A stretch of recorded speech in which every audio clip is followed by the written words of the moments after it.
ధనసిగో గారు ఇప్పుడు ఆ మధ్యలో చెప్పాలంటే ఒక 2 years 1 year అవుతుందండి నాకు తెలిసి కేరళ స్టోరీస్ అని చెప్పి ఆ హిందూ మహిళల్ని తీసుకుని వెళ్ళి ముస్లిం మహిళలుగా మార్చి వాళ్ళని నానా వేధింపులకు గురి చేసి తర్వాత ప్రెగ్నెన్సీ చేసి అసలు ఏంటి ఆ విధంగా చేస్తారు అసలు రియల్గా ముస్లిం అంటే జరిగింది కూడా. ఇప్పుడు కేరళలో అలాంటి స్టోరీస్ చాలా జరిగాయి. చాలా మంది సోనియా సెబాస్టియన్ క్రిస్టియన్ అమ్మాయిని అబ్దుల్ రషీద్ అనేవాడు అతను ట్రాప్ చేశారా, డ్రాప్ చేసి కన్వర్ట్ చేసి వివాహం చేసుకుని ISIS లోకి తీసుకెళ్ళాడు గొర్రెలు మేపడానికి.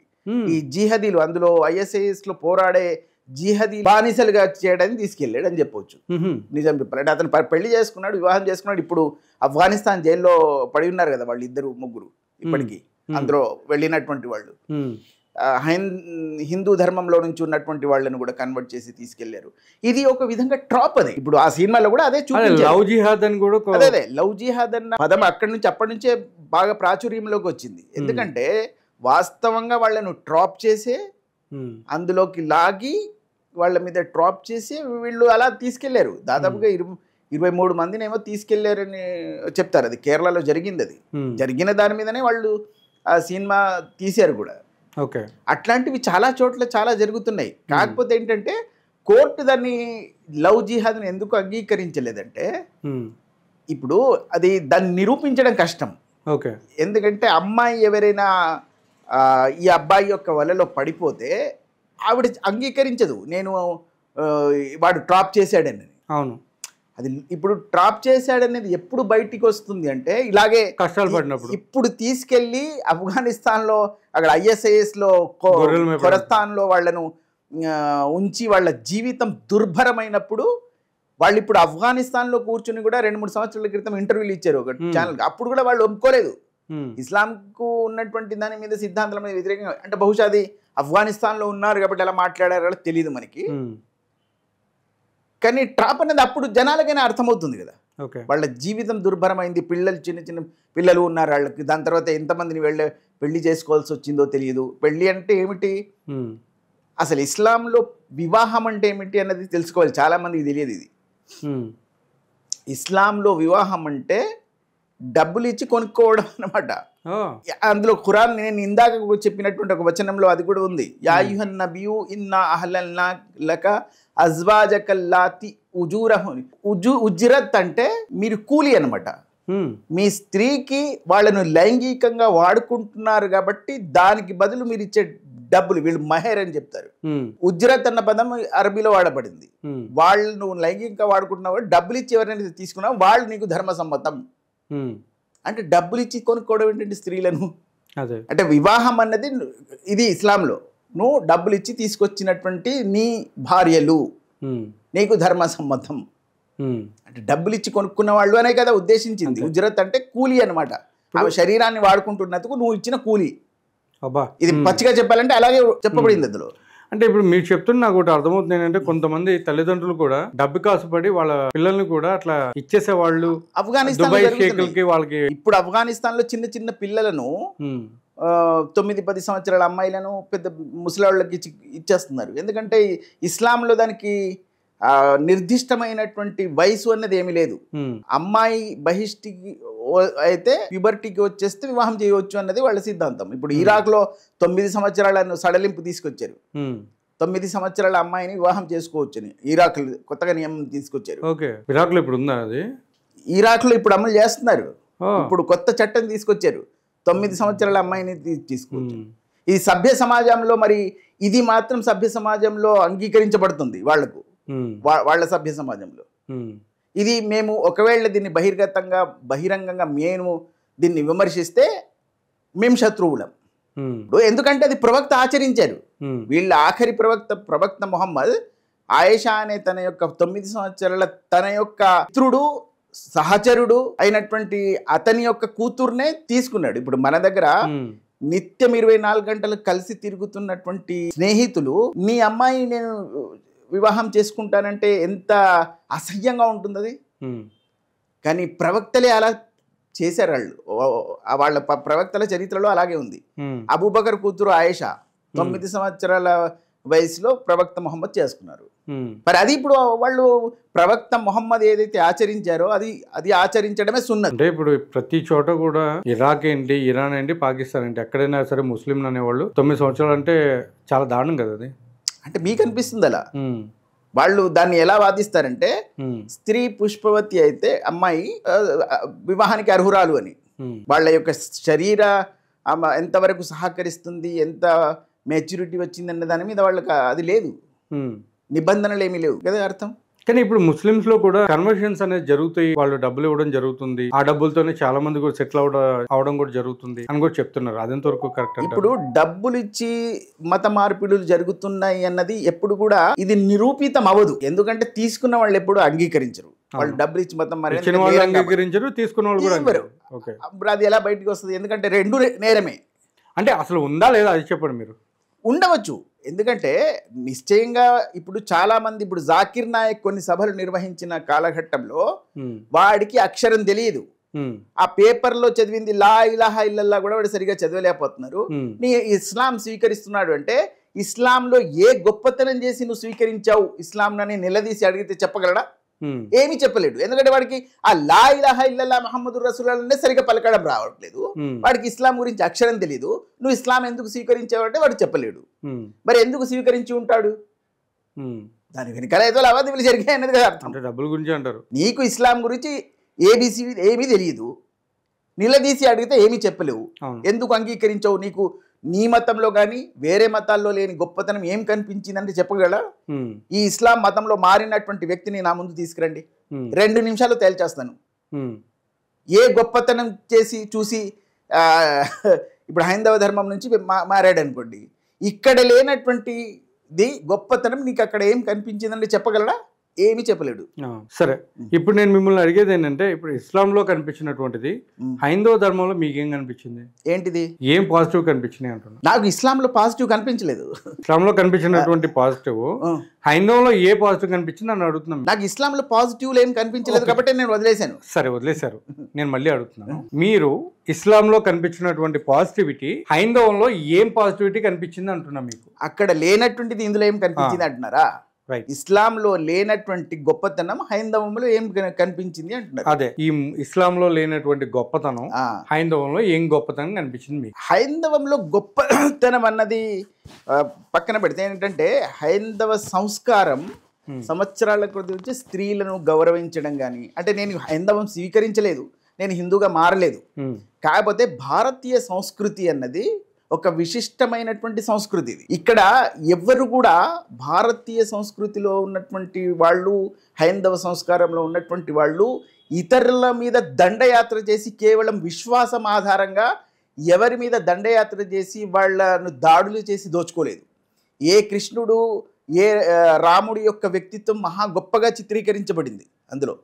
ఇప్పుడు మీరు గ్రూక్ 3 అని వచ్చింది కదా, ఏ యాప్, అందులో కొట్టండి, ఈ 3 పేర్లు చెప్పి, ఇప్పుడు ఇందాక నాకు ఒక ఫ్రెండ్ పంపించాడు, నేను గ్రూక్ అడిగాను, రాముడు, బైబిల్లో యేసుక్రీస్తు, ప్రవక్త ముహమ్మద్, వీళ్ళు వ్యక్తిగతంగా గొప్పవాళ్ళు ఎవరు అంటే రాముడు అని చూపించింది అని. అంటే ఎందుకంటే అందులో బంధుత్వం అన్నది చాలా గొప్పగా చిత్రీకరించారు. ఒక సహోదరుడు తన సహోదరుని ఎలా ప్రేమించాలి, ఎలా గౌరవించాలి. ఇప్పుడు రాముడు, లక్ష్మణుడు, భరతుడు, వీళ్ళు శత్రుఘ్నుడు, 4 అన్నదమ్ములు ఉన్నారు. అన్న అడవుల్లోకి వెళ్తే తండ్రి యొక్క ఆజ్ఞ ప్రకారం ఆ పాదుకాలను తీసుకొచ్చి పెట్టి గౌరవించి రాజ్యాన్ని పాలించాడు. మరోవైపు ఇస్లాంలో అని నేను చెప్పను కానీ ఇస్లాంలో కూడా ఉన్నాయి, ఇదే 4 సహోదరులు ఔరంగజేబ్కు ఉన్నారు. అదే నేను పెట్టుకున్నటువంటి పేరు దారాషిఖో. తలను నరికేసి, సహోదరుడి యొక్క తలను నరికేసి జైల్లో ఉన్నటువంటి తండ్రికి ఇచ్చాడు ప్లేట్లు పెట్టి. అందరూ ఒక సహోదరునికి ఒక సహోదరుని రాజ్యం కోసం దారాషిఖో హైందవ సంస్కారాన్ని గొప్పగా చిత్రీకరిస్తున్నాడని, గౌరవిస్తున్నాడని దారాషిఖోని చంపేశాడు ఔరంగజేబ్. తండ్రిని రాజ్యం కోసం బంధించేశాడు. మరి ఒకవైపు సహోదర స్నేహంగాని ఒకవైపు ఇట్టు పెడితే, మీకు ఇక్కడ సహోదరుల కోసం కనిపించిన లక్ష్మణుడు కానీ భరతుడు కానీ కనిపిస్తారు.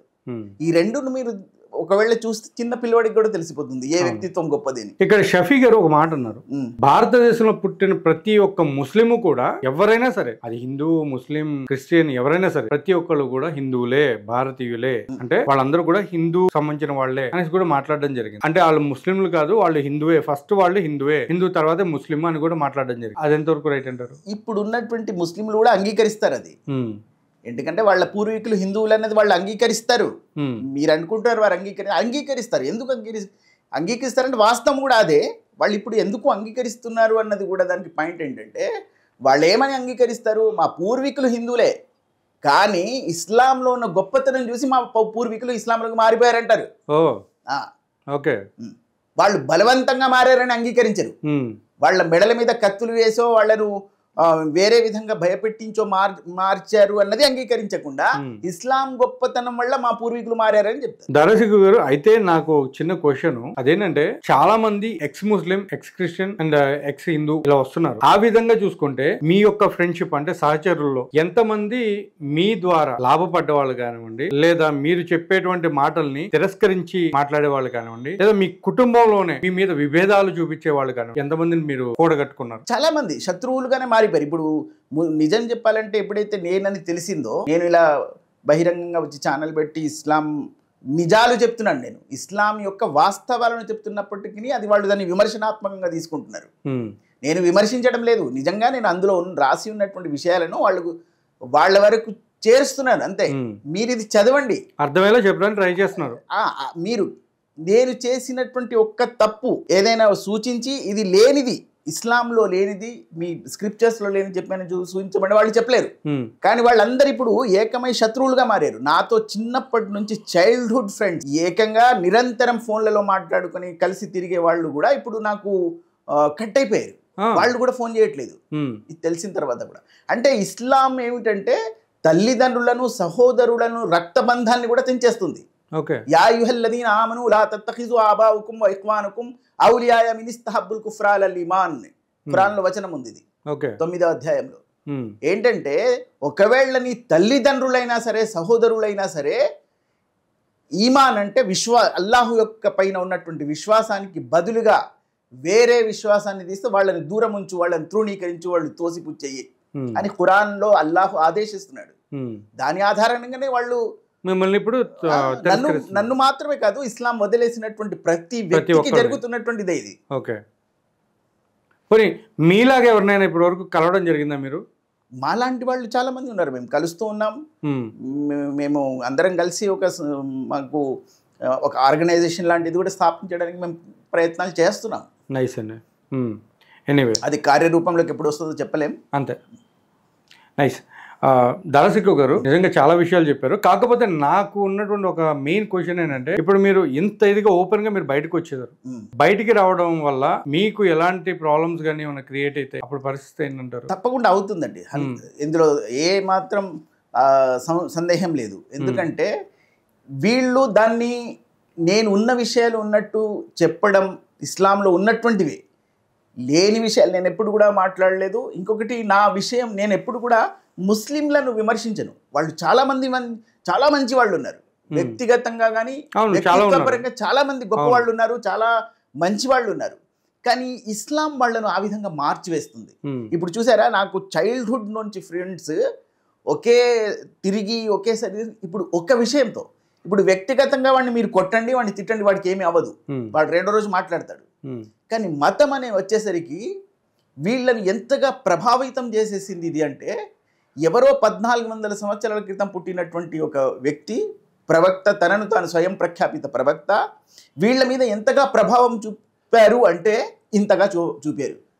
వీళ్ళు రక్తబంధాలను, స్నేహాన్ని కూడా చూడకుండా ఎలా అంటే మనిషి మీద ఎలా ప్రభావం చూపించింది అంటే, వీళ్ళు సొంతంగా ఏ వస్త్రం ధరించాలో నిర్ణయించుకోలేరు, ఏ ఆహారం ఎలా తినాలో, ఏ వస్త్రాధారణ చేసుకోవాలో 1400 సంవత్సరాల క్రితమే ఒకరు నిర్ణయించేశారు.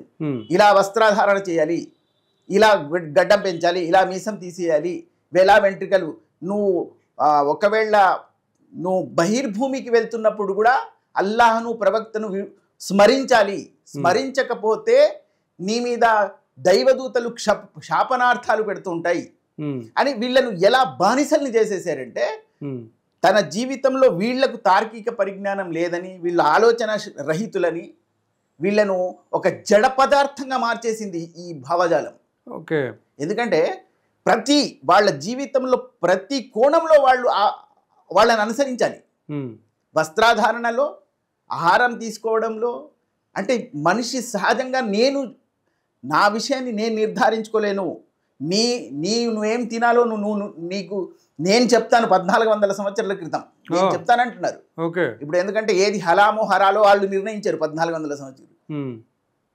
ఇప్పుడు పందిని తినకూడదు అంటే మేము కూడా తినం, ఎందుకంటే అది చూస్తే మనకు అసలు మేము ఏది తినం. దానికి 1400 సంవత్సరాల క్రితం ఎవరో చెప్పారని తినకపోవడం వేరు, పంది నిజంగా ఇష్టం లేకుండా తినకపోవడం రెండు వేరు. Okay, right.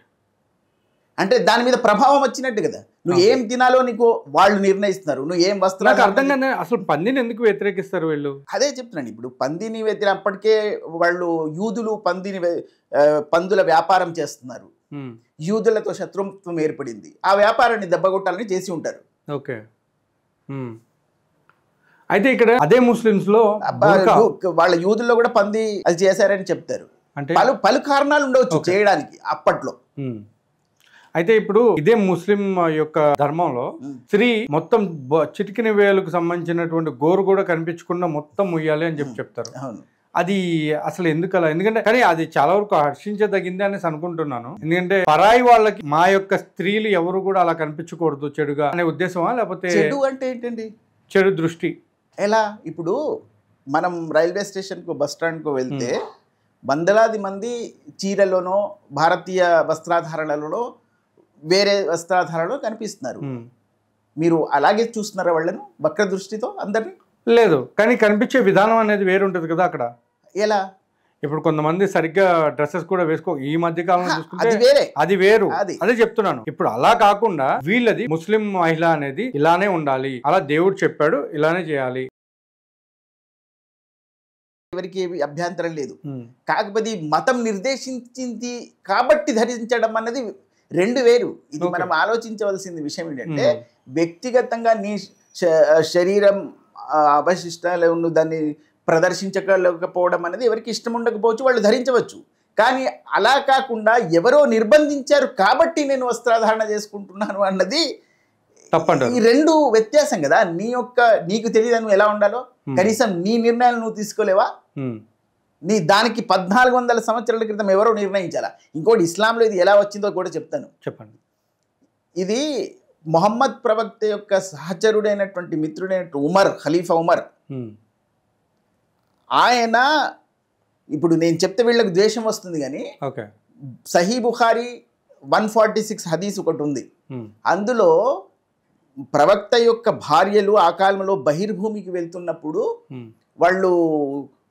వీళ్ళు బూతు పరాచికలాడేవాళ్ళు కొంతమంది. అందులో ఉమర్ ఒకరోజు, ఓ సౌదా, నిన్ను నేను గుర్తుపట్టేశాను, బహిర్భూమికి వెళ్తుంటే. ఇది ప్రవక్త సహచరులకు సరి అయినదేనా పద్ధతి? స్త్రీలు బహిర్భూమికి వెళ్తే ఈ కాలంలో ఉన్నటువంటి మన దగ్గర రౌడీ షీటర్స్ కూడా అలాంటి ప్రవర్తనలు చేయరు. మరి ప్రవక్త సహచరులు అని గొప్ప వ్యక్తిత్వాలని చెప్పుకోబడే వీళ్ళు, ఓ సౌదానని నిన్ను గుర్తుపట్టేశాను అని చెప్పడం ఏంటండి? ఒక అశ్లీలమైనటువంటి సంకేతాలు ఇవ్వట్లేదు అది? అప్పుడు వాళ్ళను ఈ వస్త్రాధారణ చేపించాలి. అందుకే ఇది ఉమరే సజెషన్ చేసాడు మొహమ్మద్ ప్రవక్తకు, భార్యలను. ఎందుకంటే మేము వ్యత్యాసం కనిపెట్టలేకపోతున్నాం, ప్రవక్త భార్యలు ఎవరు, వేరే వాళ్ళు ఎవరు అన్నది. కాబట్టి స్త్రీలకు ఇది అందులో కూడా కలర్స్ ఉన్నాయి కదా. కలర్స్ అనేది ఈ మధ్య కాలంలో వచ్చినది. ఆ కాలంలో అది ఒక శరీరం వక్షోజాలతో కప్పుకోవాలి అని అన్నదే అందులో ఉంది ఖురాన్లో. వాళ్ళు బహిర్భూమికి వెళ్ళేటప్పుడు ఎవరు అని కనిపెట్టకుండా ఉండడానికి కనిపెట్టబడినటువంటి వస్త్రధారణ అది. అంతేనా? ఆ కాలంలో అది నిజం చెప్పాలి, అందుకోసం వచ్చింది అది. అంతే తప్ప ఇంకేం లేదు, దాని తప్ప ఇంకేం లేదు అందులో. నైస్. ఎనీవే, దారాసిక్కు గారు చాలా విషయాలు చెప్పారు. కొన్ని తెలుసుకోవాల్సిన విషయాలు చాలా ఉన్నాయి, అండ్ కొంతమందికి అయితే కనువిప్పు కలుగుద్దని మేము అనుకుంటున్నాం. బట్ మీరు చెప్పినటువంటి కొన్ని విషయాలు ఏదైతే ఉన్నాయో కాంట్రవర్సీకి దారి తీసేవి లాగా కూడా ఉన్నాయి. చూద్దాం. సారి మీతోటి ఒక మంచి ఇంటర్వ్యూ ప్లాన్ చేస్తాను. తప్పకుండా సార్. ఇంకొకటి, నేను చెప్పినవి అన్ని గ్రంథాల ఆధారంగానే చెప్పాను. ఓకే. ఏది నేను నా వ్యక్తిగతంగా కల్పించి ఏమీ చెప్పలేదు. నేను చెప్పినటువంటి అన్ని గ్రంథాల్లో ఉన్న వచనాల ఆధారంగా, వాళ్ళ చారిత్రక పుస్తకాల ఆధారంగానే చెప్పాను. ఓకే. నా వ్యక్తిగత అభిప్రాయాలు అందులో లేనే లేవు. దాన్ని కూడా వాళ్ళు దాన్ని నా మీద శత్రుత్వం పెంచుకుంటే దానికి ఎవరు ఏమి చేయలేదు. సూపర్. Okay, thank you. మీరు చాలా వరకు ప్రయత్నం అయితే చేశారు. Thank you so much. Thank you sir. Yeah.